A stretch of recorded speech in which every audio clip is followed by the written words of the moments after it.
Yung yo! Welcome everyone and welcome to another episode of our Grammar Made Easy class. I'm Riley. Pang ano na po ito? Pang siyam na episode natin at mukhang marami po talaga tayong natututunan kasi meron po mga nagpapadala po sa akin ng PM or may DM sa akin.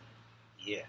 At mukhang maraming salamat po sa lahat ng engagement na nangyayari ngayon sa ating mga klase. At lubos po ako nasisihan kasi marami po nakaka-appreciate sa mga lessons na ginagawa natin. Hope na yung YouTube po is magkaroon ng isang worthwhile community kung saan yung mga tao gusto nilang matuto instead na manood ng mga bisa mga walang katorya-torya ano. Pero that's for a different type of audience. For this particular type of lessons that we have, we hope na ginagamit po natin for the development and betterment of our language skills. Yan. Shoutout kay Boss Karl Marx Evangelista sa laging pag-share po ng ating mga videos at mga mga lessons natin. We would like to thank everyone who have been integral in making these lessons possible. So, umpisahan na natin, my dear yo. Ito na po, no? So, 9th episode, common confusing words. Okay, so ito po yung pag-aaralan natin yan. I think dinivide ko na naman siya into 3. Yung first one is yung commonly mispronounced words na halos pareho yung spelling minsan. Hindi pareho halos pareho pero nagkakamali ng spelling. Paano nag-swap sila ng pronunciation. Kaya nagiging mali po yung pagkaunawa ng mga nakakarinig. Yung next one naman is yung pareho yung spelling nila pero iba yung pronunciation dapat. So, kung halimbawa, itong word na ito, pares lang sila nasulat, dalawa sila, dapat distinct yung pagkaka-pronounce nila para i-emphasize natin na yun yung tinutukoy natin na word meaning. Yung last naman po is, ano ba yun? I think yung last na ginawa ko is, same ganun po siya. No? Basta anything about words na magkapareho ng kaunti, pero hindi sila parehong words po. No? Hindi na sila magkapareho, pero maraming nako-confuse pa rin sa atin. So, if you guys are ready, and if you want to learn, all you gotta do is peel up your ears, clean your eyes up, and let's get ready to learn. Yo! Ito po yung harsh reality about Grammar Made Easy na lagi kong binabanggit. Na kung babalikan niyo po yung mga unang lessons natin, lessons 1 until now, 9th na tayo ngayon. Yung first lesson, malalaman nyo na we talked about grammar, yung tenses, simple tenses. And it's true. Kung pupunta po tayo dito sa ating slide ngayon, makikita mo na even if you have very, very good grammar, and this is real, so wala kang problema sa past participle, kaya mo yung has-have, mga ganun, had, mga ganun. Yun yung pinakamahirap na kaunti. So, perfect na yung grammar mo, pero bad yung syntax mo, yung word choice mo, patay pa rin po. Bad pa rin yung skill mo. So, ulitin ko yun magaling ka na sa grammar, ang problema, wrong choice of words. Halimbawa, very big. Dapat sabihin mo, huge nga. Yun ang syntax kasi. Halimbawa, dinidescribe mo siya as someone who is pretty. Alam niyo po ba? Wait lang po Pretty and beautiful. I-differentiate ko lang sa syntax. Ang pretty po sa higher grammar talks about inanimate objects. Usually, they're used for inanimate objects. At the same time, something physical. Totoo po yun. You have pretty eyes. Ganun, you have pretty hair. Ganun siya. You look pretty. Ibig sabihin po, aesthetics yung dinidescribe mo. Pero, ito, malupit. Gagamitin na sigurado ito ng ating mga boys in the hood. Yan. Pag sinabi mo po sa isang babae na you are beautiful, it talks about the feeling with the person. Ulitin ko yan Pag pretty sa higher syntax, you talk about something aesthetic-wise. Something physical. Physikalan na to. Physikalan.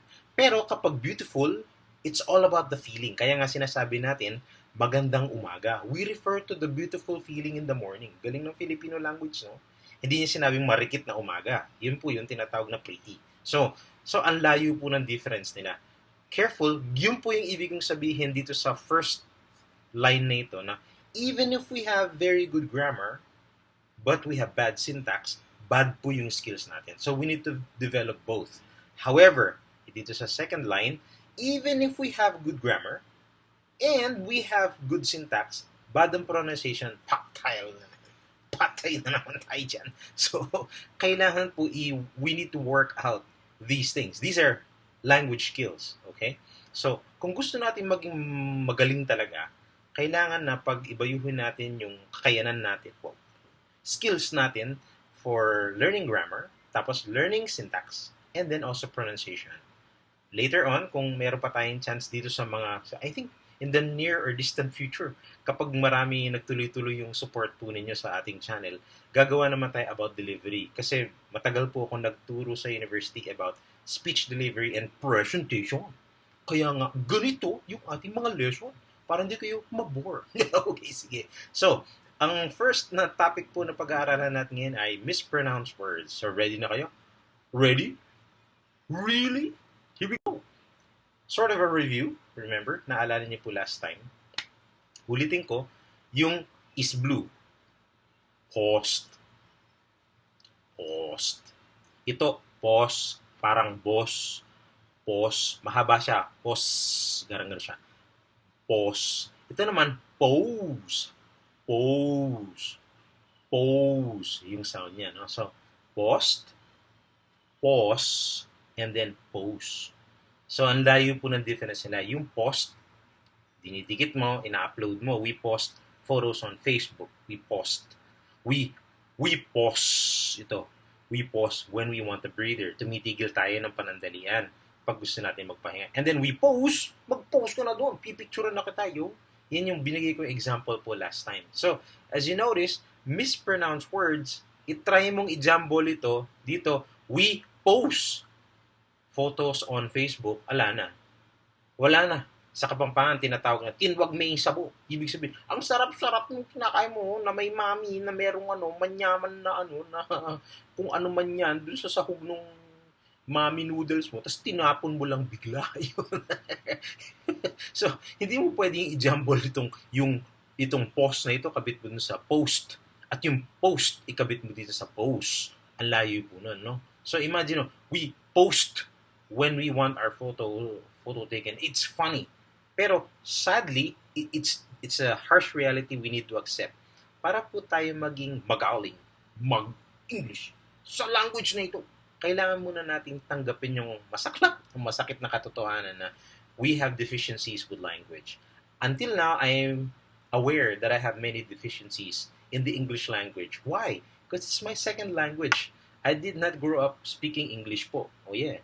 So, ibig sabihin, kailan pag tinatanggap natin na meron tayong mga weaknesses sa language na ito, kaya po natin pag-ibayuhin, pagandahin, palakasin yung ating kakayanan o pag-ibayuhin yung desire natin, no? Para magkaroon tayo ng hangarin. Wow, lalalim na Tagalog nito para po maging magaling tayo sa English language. Okay? So, ulitin ko. Post, parang boss, saka post. Yun one yan. Next. Ito po siya. Ito na naman tayo Hot. Mainit. Hot. Mainit. Okay? Hat. Okay. Hat. At hot. Hot. Parang kinakagat mo po yung dila mo. Hot. Ito. Hat. Ito. Hot. Hot. Layo ng difference, no?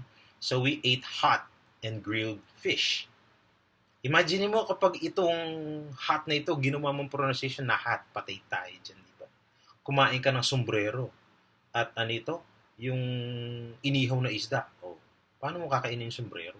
Dinidescribe mo yung fish, di ba? So, yun po siya. Yun po yung ibig kong sabihin na we need to be very particular with our pronunciation. Hindi sa inaartihan natin, but we want to emphasize the specific word or words we want the reader or the listener to understand or to get. Okay? So, kailangan po clarity na message natin. We just ate hot and grilled fish. Okay lang po na tumigil ka na konti at i-emphasize mo yung pronunciation mo. I want hot food. See? Gusto ko mainit na pagkain. I want hot food. Try mo, I want hot food. Patay na. Ano yun? Sombrerong pagkain. Meron bang ganun? So, sa iba, para sa untrained ear, okay lang. Pero sa trained ear, lalo na sa mga nag-aaral na gusto nilang maging magaling, maging improve or better level yung yung language skills nila, kailangan po nilang matutunan ang tamang pronunciation. Tapos ito kubo, hot. Hot. Lahat po ng may U, yung 3 letters, cup, yan. Hot, cut, ganyan siya. Okay? Lagi po, halos kinakagat mo yung dila mo. Hot, cup, cup. Hindi, sorry po, ina-exage ko lang. No? Pero yun po yung totoo. Ganun siya. Sa bandang dulo, parang kinakagat mo ng kaunti yung dila mo. We love staying at the hut. So gusto nila lang nag-stay dun sa kubo. Siyempre, malamig doon during summer kahit na walang ceiling kasi ang lamig. Yeah. Ganun po. Ito po yan, no? Hot, hat, and hut. So, para tayong language drill ngayon ng kaunti. Yeah. Hot, mainit, hat, sombrero, at hut, kubo. So, pizza, pizza po yun, no? P-I-T, pizza, S-A. Yung hindi pizza. Ulitin ko yan. Yung P-I-Z-Z-A. Sa British is Z-Z. P-I, okay, Z-Z-A. Okay, it's pizza. Ang pronunciation, Pizza Hut. Okay, yung maraming tao alam na nila yung Greenwich, hindi siya Greenwich. Sana po yung Pizza Hut alam din po nila na hindi siya Pizza Hut. Okay, hindi siya Pizza Hat. Okay, Pizza Hut. Yun po yung tamang pronunciation. Next, ito. Yung police na naka-cap na may dalang mangkok or cup. Okay, so, sana yung pushwelo? Hindi ko alam, pushwelo? Mangkok ata yung mangkok. Anyway, so, my dad is a cop. Napansin niyo po yung hot. Okay, hot. Diba? Post. Post. Okay, cop. Diba? Hot. Okay, cop. My dad is a cop. Okay, tapos, his dad wears a cap. And I want my rice in a cup. Same. Laging ang ending ng U, naka-close yung bibig. Cup. Cup. Cut. Cup. Ngayon, galing po, ano? So, ito po yan. Ulitin ko, hindi sa inaartihan natin, pero kapag nagkamali ka kasi ng pronunciation, kamuti po yung meaning niya. Imagine mo, his dad is a cup. Sinabi mo, my dad is a cup kasi yun ang pronunciation mo. Pati tayo, yung tatay niya is isang mangkok. Ano ito? Nagkukwento ko ng inanimate objects na yung tatay is yung malukong. Tapos meron siyang, yung tatay pala yung mangkok. Tapos merong, maliliit na, yun po yung ibig kong sabihin.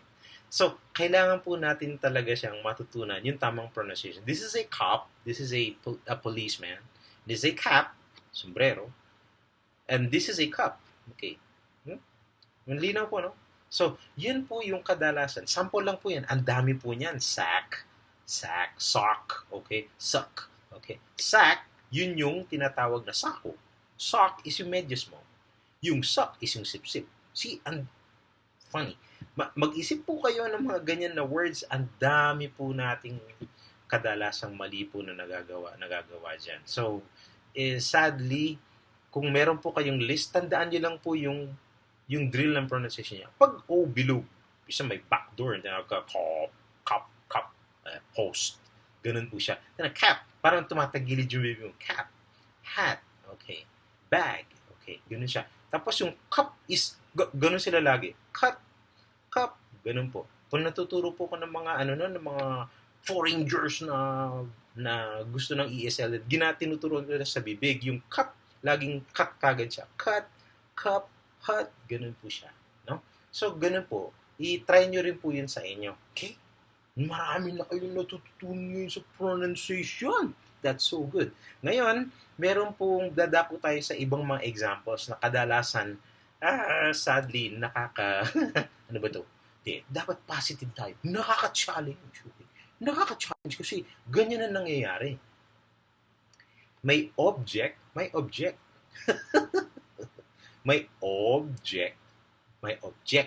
Okay? So, yung noun, nakita niyo po ito?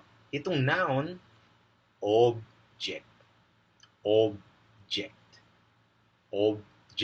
Yung verb, object.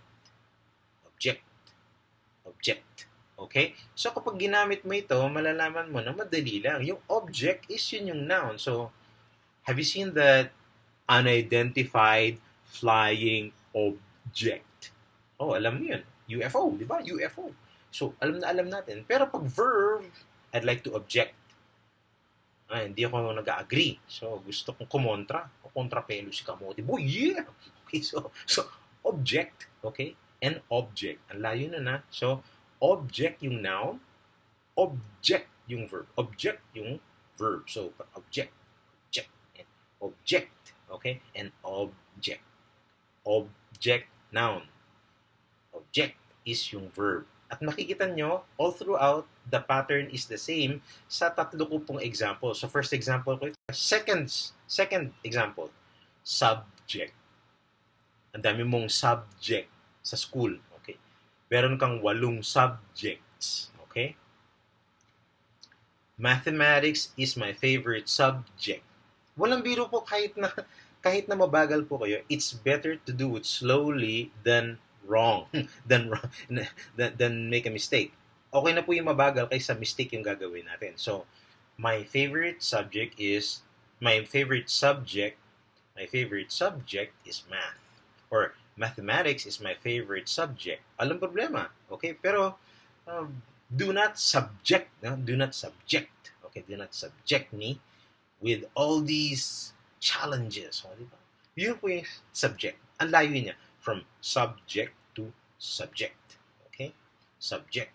Subject. Ganun yung subject. Okay. Subject. Sige. So, last na lang. Ito. Maraming guilty dito. Marami. In fact, I had one class before I explained this one, and the class was basically, they couldn't believe na ganun pala yun. So, yung noun is record, and the verb is record. Okay, can you record this one? So, kung sasabihin mo yung estudyante o yung tao na, uy, ilista mo nga yan, i-record mo dapat. Record. Okay? Hindi record. Hindi i-record mo nga yan. Hindi pwedeng i-record mo nga yan kasi noun yun. Okay? So, record is a noun. Record is a verb. I-record mo nga yan. Yun ang tama po. No? Sige. Uy, anong pinagagawa mo? Ba't sinasubject mo siya sa maraming ganyan na challenges? Subject, ha? Hindi yung, uy, ba't sinasubject mo siya? Noun po yung sinabi niya. So, subject, record, okay? Ano pa yung isa? Ano pa ba yung isa natin? Object. Ayan. Object. I object. Okay? And subject and record. Okay, yun yung mga verbs. Pag noun, can you give me a record of what happened in our last subject? Galing, no? My object for this presentation is to get the record in our previous subject. Galing, no? Yan. So, yun po yun. Isang a little long sentence na ginawa. Ano ba yung tawag? And na ginamit ko. So, compound sentence. Okay, kasi and na ginamit, no? Coordinating conjunction. Anyway, so, yun po, no? So, record, and record. Okay, record. Yan. So, yun po yung tamang pronunciation niya.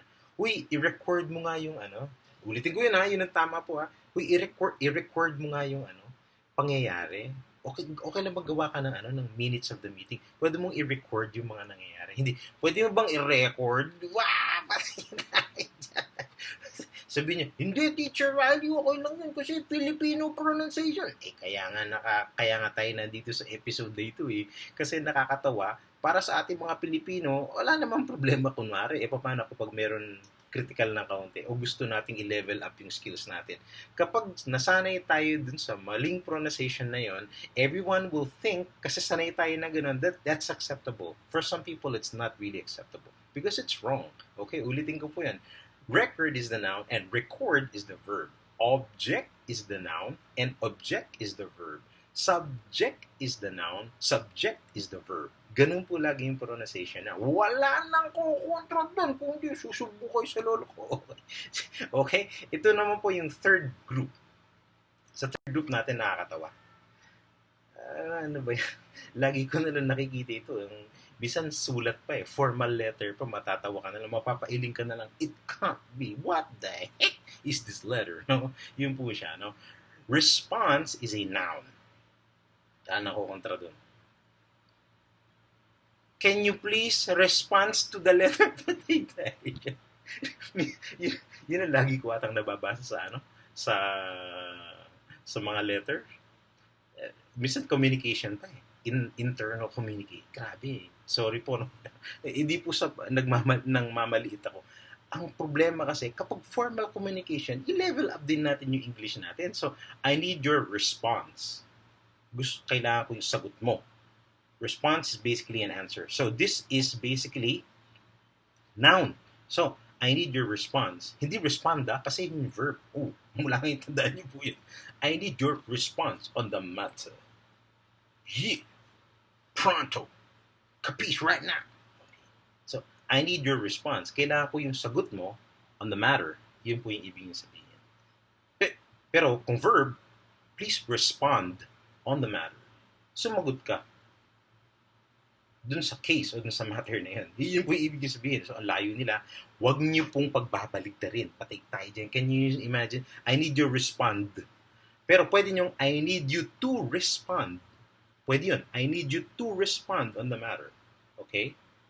Kung dito naman, response ang gusto mo dito, response is needed on the matter. Whoa. Response is needed. Ang naging kasi, response is noun, ginawa mo siyang subject. Response is needed in the matter. Okay. SLVSC na naman tayo. Subject, linking, verb, and subject complement. So, yun po yung point ko. Kailangan nating maintindihan na yung response is a noun. At yung respond is a verb. Ulitin ko pa. Respond, verb. Kagaya ng eat, drink, write, study. Yan po yung mga verbs. Okay? Response is a noun. Like answer, letter, okay, you, me, ganyan. Mga subject po yung mga ginagamit na yun. No? Pwede po sila. A response is needed concerning the case. Please respond. Please respond. Okay, respond. Tandaan niyo po yun. Huwag na magkakamali po doon. Next! Ito na naman, marami din po meron palang ganun. In fact, meron akong isang estudyante na-amuse ako. Sabi niya, sir, sa tinagal-tagal ng panahon ngayon ko lang nalaman na ito pala, yung S is a verb. Yes. At yung C is noun. Yes po. Totoo po yan. Walang biro po yan. Wala pong pinagkaiba dun sa receive and receipt. Ang layo pa ng pronunciation nila eh. Yung iba, receipt. Pero receipt is yung noun. Receive is the verb. O yun, buti madaling resibo, tsaka yung tanggapin. Madaling maintindihan eh. Madaling maalaala, ma-remember. Pero ito, advice with the C, tama ba yung with the C is a noun. I need your advice. Nakita niyo po, parehas lang yung sentence na ginamit ko. Wala naman akong binago. Yung kanina dun sa response tsaka respond. Okay? So, I need your response. I need your advice. See? Galing, no? Pero, please advise. Magbigay ka ng advice mo. Yun po yun. Verb po ito ha, verb. Yung S. Huwag niyo pong kakalimutan yan. Now, merong isang magandang tanong. So, Sir, bakit yung advisor? S. Exactly. Kasi ito yung verb, di ba? Teacher, speaker. Ito yung verb. So, lalagyan mo lang ng R, hindi C. You know? Ang daling i-memorize, no? Ulitin ko po ha. Pag class advisor, napansin nyo, C ba yun or S? S po yun. Kasi yung advice ang verb. Tao, nakapagbigay ng advice, kaya advisor. Kaya S yung ginagamit niya, yung S na yun po. Okay? Kasi ito yung verb form. Ang dali lang gawin ng verb na noun, di ba? Lalagyan mo ng R or E. Speaker, talker, di ba? Oh, yun po yun. So, ang point ko, ito yung verb kasi, kaya nilalagyan lang siya ng R. So, para huwag na po yung malito, pag yung advisor, yung advice na S, yun yung verb, ganun po siya. Okay? My advisor advises me to do things. My advisor, S yan my advisor advises me what I should do to pass the subject. Subject. Hindi subject subject. Linaw po. Okay, clear. Now, meron pa ba tayo? Last na lang ito. Last, tatlo po. Now, ito na naman tayo nito. Ang dami pa rin nako-confuse dito. Alam niyo po yung mga binigay ko sa inyo nito, these are very common na lumalabas sa mga sentence error analysis. Ulitin ko, kapag magaling kayo dito sa mga binigay ko pong samples na ito, pasok po kayo dun sa tinatawag na language skill test. Kapag halimbawa, gusto mo mag-apply sa isang malaking kumpanya, yan, ganyan, or exam, board exam, or civil service exam, lahat ng usually mga government exams, o ng mga major corporation exams, marami po sila mga ganito. Usually, ganyan po yung lumalabas. Very common, lumalabas po lagi yan. Yung advice na S dapat C lang, ganun siya. Parang, uy, yun pala yung sinasabi ni Mr. Moko. Ganun po siya. And it's very true. Marami pa rin hanggang ngayon nalilito. Kagaya po nito. Effect is noun. Ulitin ko effect. Letter E, E, E, E, E, E. Effect. Effect. The effects of COVID-19 are devastating. The effects. Pag-affect, verb yun. Okay. The coronavirus can affect the immune system. See, ang layo po niya, no? So, verb, yung affect, yung A at yung letter E beginning is effect is a noun. So, yung effect ng COVID-19 pwedeng maka-affect. Ayan ha, yung effects ng COVID-19 pwedeng maka-affect sa kabuhayan ng mga Pilipino. Yun, isang maganda pong, I think, para combine natin sa isang sentence para the effects of COVID-19 can affect the livelihood of the people.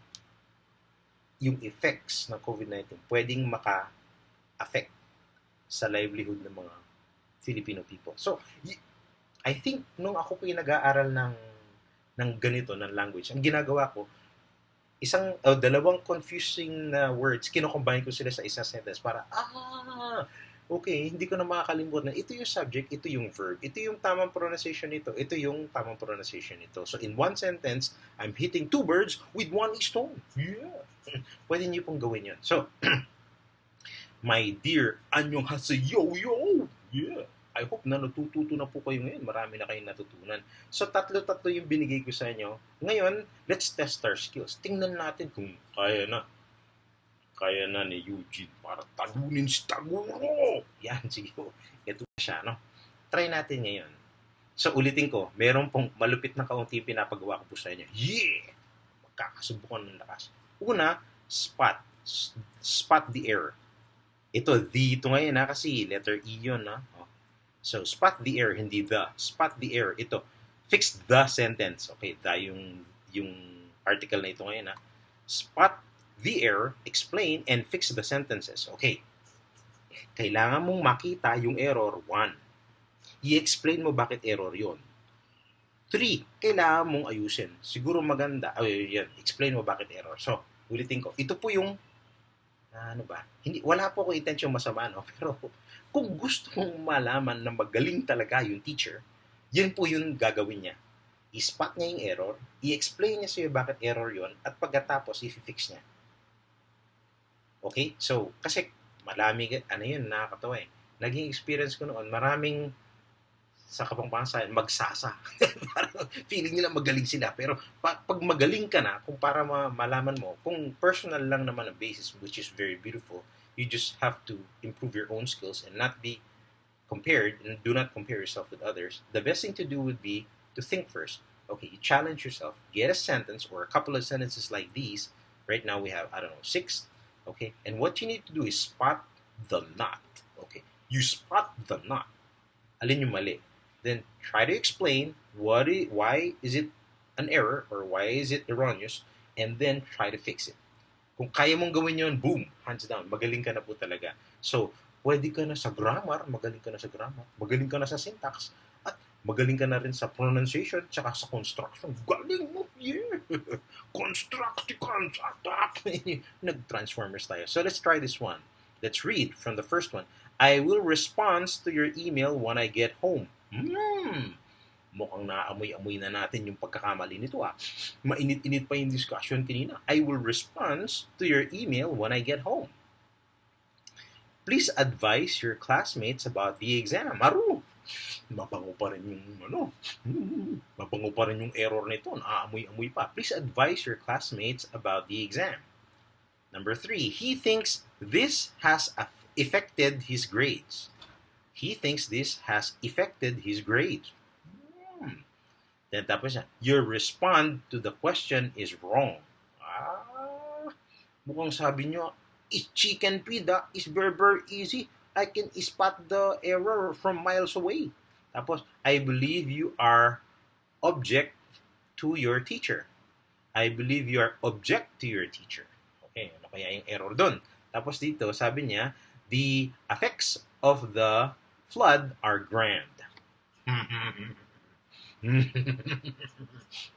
Siguro naman, walang biro po. Ito po yung type ng mga words na ginagamit po nila sa sentence error analysis under language skill tests. Walang biro. Ayun yung maniwala. Try nyo mag-apply sa mga major companies. Meron test na ganyan. Kung true and faithful sila, nung nag-apply po ako sa sa PLDT, may mga andaming test na ganyan.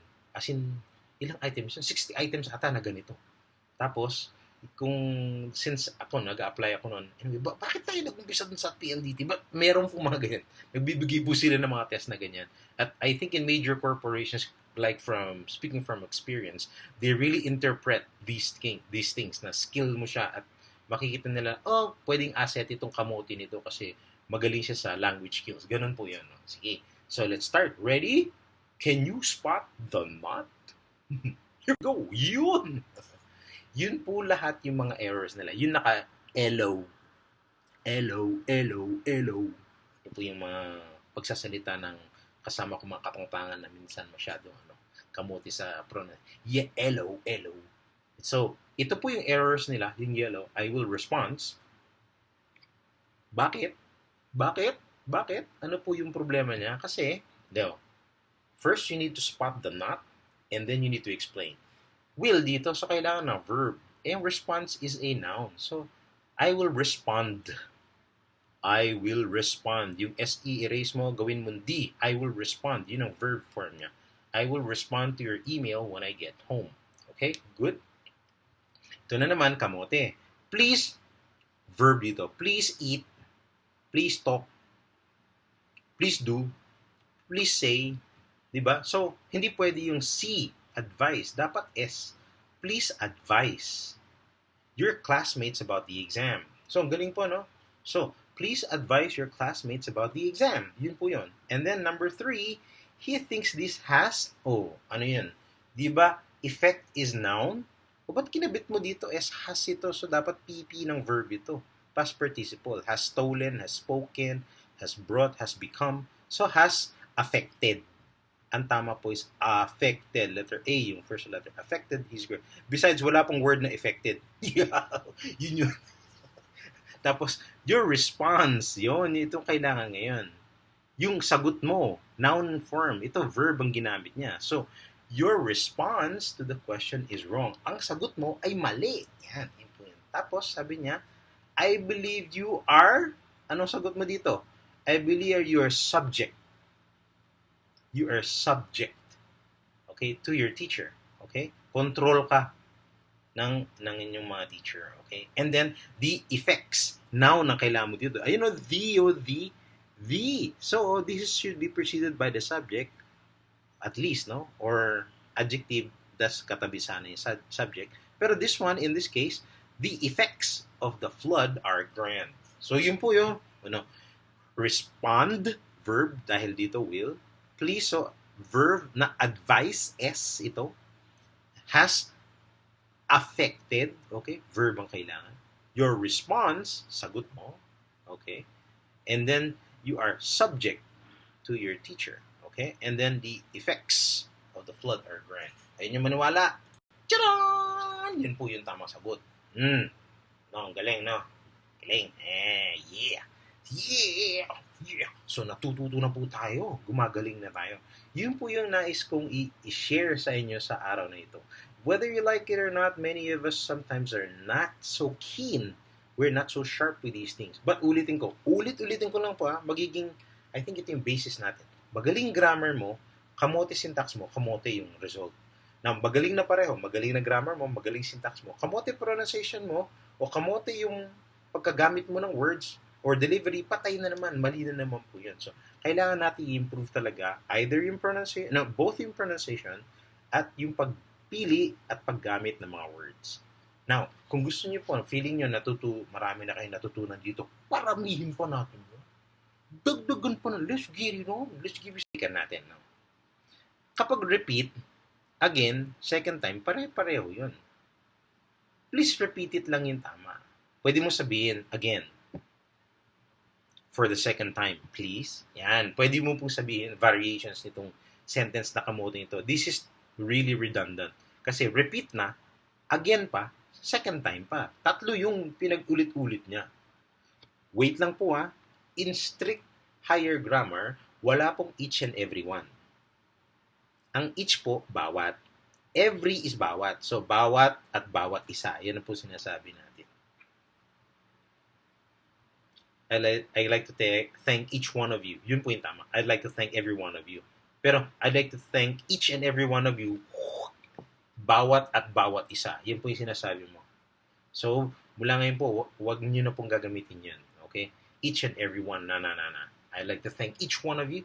I'd like to thank every one of you for coming over and enjoying our lessons for today. So, ulitin ko po. Yung first sentence, please repeat it again for the second time.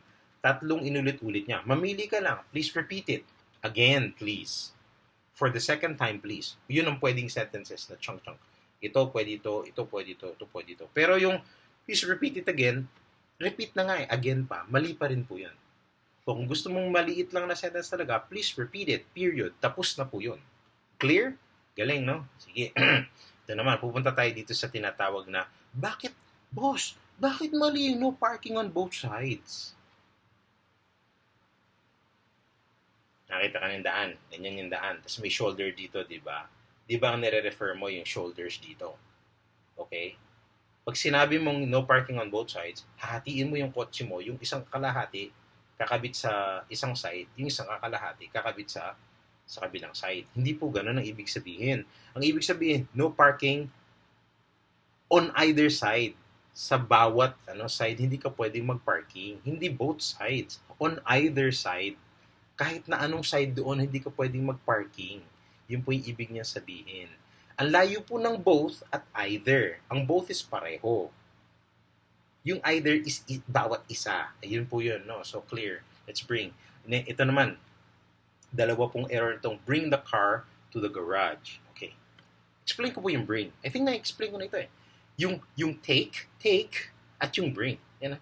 Take, bring. Okay. Bring me to the hospital. Ulitin ko, I think ito yung example na ginamit ko dun sa isang video. Dadalin sa'yo yung hospital. They need to take you. Ikaw ang dadalin sa hospital. Hindi yung hospital ang dadalin sa'yo. Okay? Now, pwede ba yung take? No, still. Because when you say bring or take, bibit-bitin mo yung kotse. Why not drive it or park it? Yun po yung tamang verb na gagamitin mo. So, park or drive the car, tas ito pa. Hindi po to. Into dapat. Ito po yung cup. Ang into po is ganito. Into. Pinapasok. Nakita niyo yung garage? It's a space. Okay? It's basically kahit na imaginary lang siya, it's more like an enclosure. Parang po yung ring ng yung basketball. Mali po yung sinabi na shoot the ball in the basket. Into the basket. Kasi motion po yun. Motion. Hindi ka po bigla na lang nakapasok sa room. Kasi pag sinabi mong room, tapos sinabi mo in, static po yung mga prepositions na yan. Pag sinabi mong in, hindi siya gumagalaw, na dun siya sa loob. Pag pumapasok siya, into, yun po yung tamang preposition. So, ito po, drive or park the car into the garage. Yun po yung tama mo. Yun po yung may tama ka na ngayon. Yun po yung higher grammar niya. No? So, sige. So, yun po yung perfect. Baga. So, drive the car into the garage. Yung ball, shoot the ball into the basket. Yan. So, kung ito yung basket, shoot the ball into the basket. Okay. Alam niyo po yung onto, O-N-T-O? Oh, yung onto, ito yung table mo halimbawa. Onto. Put this onto the. Ganun po yung onto. Sige. So, hindi po siya on. On, ulitin ko. This is on. On is static. Hindi siya gumagalaw. Hindi po gumagalaw ang on. Pero ang onto is motion. So, when you drive the car, papasok mo, that's into the garage. Into the spot. You get into the room. Hindi po in the room. Kasi in is static. Nandun na siya. Ito in, nandito siya. Okay, nandun na. My earphone is in my hand. My left hand. Pero into, papasok. Yun po yung ibig kong sabihin. Oh, higher grammar na yan po ha. Next time siguro tuturo ko sa preposition, sa inyo po preposition, but believe me, madugo pong preposition, pero it's something very beautiful. Kapag natuto ka sa preposition, makikita mo na common sa damak-mak na errors po ng mga tao sa prepositions. Okay? Ito naman, punta tayo sa she went to the cafe, bank, and ran at the shop. Nakakatawa. Kasi isa yung verb mo. Tapos nag-noun ka, nag-verb ka na naman. Mali po yun. So, drop mo na ito. Dapat sasabihin mo, she went to the cafe, bank, and the shop. Ayun, no? 1, 2, and 3. Huwag mo na ikabit itong sandamakmak na ito. So, ang susulat, ang kakabit mo lang, she went to the cafe, isang lugar, second na lugar, bangko, tapos sa shop. Yun lang po siya. Hindi po, redundant po ito. Meron kasing verb, tas nilagyan mo ng verb. Kung gusto mong ganun, dapat meron ka rin gagawin dito sa bank. Kung gusto mo yun ang tama. She went to the bank, okay. We drew at the bank and ran at the shop. Yun, okay yan. Tama po yun. Kasi pareha-pareho sila, parallelism. Went to the verb, papunta sa noun, action papunta sa bank, and action papunta sa shop. Good? Ganun po yun. Same po dito. Sabi niya naman, I must write an essay, okay, do a book report, and ito, problema. Hindi sila pinupuntahan lang, ginagawa. So, kailangan niya ng verb ngayon. I must write an essay, do, verb, write an essay, do a book report, and complete a lab. Okay? Or serve at a lab. Ano? Lab hindi. Okay, so complete a lab. So, ganun po siya. See? Ang galing po, no? Ayan yung maniwala. Ayan ang sagot po. Yeah. So, my dear, anyong hasi yo-yo squad. What is it, bro? What's going on, yo? I hope na marami na po kayong natututunan. Ulitin ko po. Hindi po tayo mag-i-improve kung iniisip natin na, magaling na ako dyan. I'm already very, very good, yeah. Wala pong mangyayari sa atin. Magiging magaling po tayo kapag na-realize natin na continuous yung improvement. And marami pa tayong bagay na kailangan matutunan at kailangan i-explore at kailangan pagyamanin. Only with such attitude can we become the best that we can always be. I am Riley. Maraming salamat po kung nag-enjoy po kayo. Nakita nyo na mahalaga ito. Pamahagi nyo na, lalo na sa mga estudyante na nag-aaral dyan. Kung sa mga taong interesadong gustong matuto po ng grammar made easy, di ba? Yung our shortcut guide po sa pagiging magaling sa English grammar o English language skills. Okay. Ulitin ko po, maraming salamat po lahat talaga. Boss Karl Marx Evangelista, maraming salamat sa imo. Salamat. Okay. I don't really care if you're a foe or a friend, really. But if you're learning and you're enjoying whatever we're doing here, maraming salamat po. Adios. Kamsa hamnida. Okay. Domo arigatou gozaimasu. Okay. Dakal po salamat and see you all next time and goodbye.